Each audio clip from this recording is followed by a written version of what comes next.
ধর্ম যার যার, বিশ্বাস যার যার, উদযাপন সবার। আমরা চাই আপনি আপনার ধর্ম নির্ভয়ে পালন করুন। দুর্গাপূজা আসলে বিশেষ নিরাপত্তার ব্যবস্থা করা হয় বা আহ্বান করা হয় আমাদেরকে বিশেষ নিরাপত্তার ব্যবস্থা করতে হবে। আমার প্রশ্ন হলো, কেন করতে হবে? কেন আপনাকে চাইতে হবে যে আমার জন্য বিশেষ নিরাপত্তা দেন? কই ঈদের নামাজের জন্য তো বিশেষ নিরাপত্তা চাইতে হয় না। তাহলে কেন দুর্গাপূজা পালন করতে হলে বিশেষ নিরাপত্তা চাইবেন বা আমি দেব? আমার বাংলাদেশের মানুষের সাংস্কৃতিক জগতের এই পরিবর্তনটা আনতে হবে যে আমরা মানুষ, ধর্ম যার যার, বিশ্বাস যার যার, উদযাপন সবার। সেই জায়গা যদি আমরা ধারণ করতে পারি তাহলে আমরা এই বাংলাদেশে পরিবর্তন আনতে পারবো।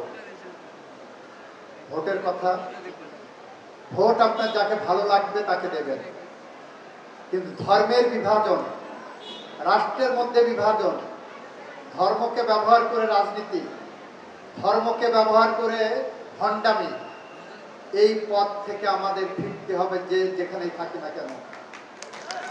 ইসলাম ধর্মকে ব্যবহার করবেন, ভণ্ডামি করবেন, কিংবা অন্য কোনো ধর্মকে ব্যবহার করবেন এবং সেই ধর্মের সুরসুরি দিয়ে ভোট নেবেন, এই পথ থেকে এসে আসেন জনগণের কল্যাণ এবং উন্নয়নে কাজ করি, যেখানে দুর্গা পূজায় বা বিশেষ পূজায় বিশেষ নিরাপত্তা আমার দেওয়ার প্রয়োজন নাই।